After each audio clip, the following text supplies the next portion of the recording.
does not promote or promotion any illegal activities. All content provided by this channel is meant only for educational purpose only.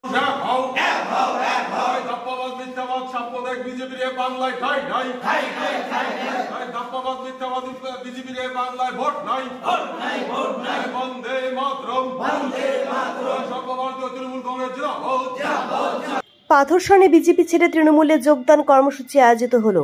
সোমবার রাত 10:30 নাগাদ এই বিষয়ে দিনহাটা 2 নম্বর block Trinamool Congress সভাপতি দীপক ভট্টাচার্য বলেন, বামুনহাট 1 নম্বর গ্রাম পঞ্চায়েতের পাথরসন এলাকায় প্রায় 10 থেকে 12 জন বিজেপি সদস্য বিজেপি ছেড়ে তৃণমূলে যোগদান করেন।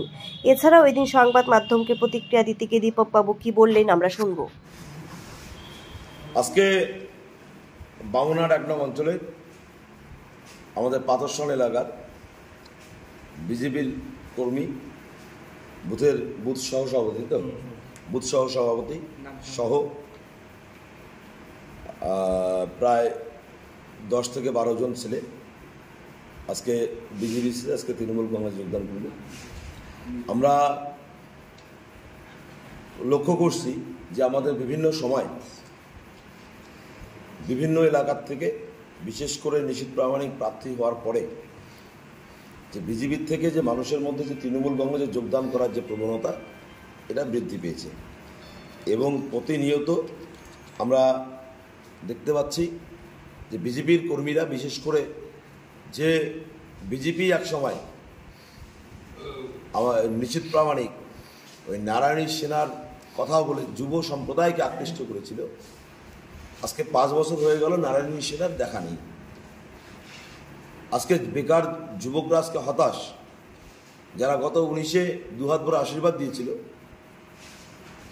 আজকে তারা বুঝতে পেরেছে যে নিশীথ প্রামাণিকের সমস্ত কিছু ফাঁকা আওয়াজ। আর যাই হোক, এই লোকটাকে দিয়ে কুচবিহার জেলার কখনো উন্নয়ন হতে পারে না, কুচবিহার জেলার মানুষ এই লোকটাকে দিয়ে কখনো ভালো থাকতে পারে না। তাই আজকে দলে দলে যুব সম্প্রদায় তৃণমূল কংগ্রেস যোগদান করছে এবং নির্বাচন আসা পর্যন্ত আরও প্রচুর মানুষ যুব মোর্চার ছেলেরা আমাদের সঙ্গে ইতিমধ্যে যোগাযোগ শুরু করেছে। আমাদের আজকে যোগ দিল যুব বুথের সহসভাপতি, তিনিও আমাদের জানালেন যে আগামী দিনে আরও বেশ কিছু সংখ্যক সেখানকার বিজেপি কর্মীরা তৃণমূল কংগ্রেসে যোগদান করবে এবং ওই বুথ আগামী দিনে বিজেপি শূন্য হবে।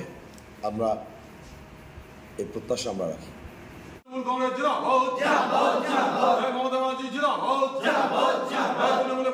সমস্ত ছাত্র যুব ছাত্র যুবদের সাথে মমতা ব্যানার্জি লড়ছে।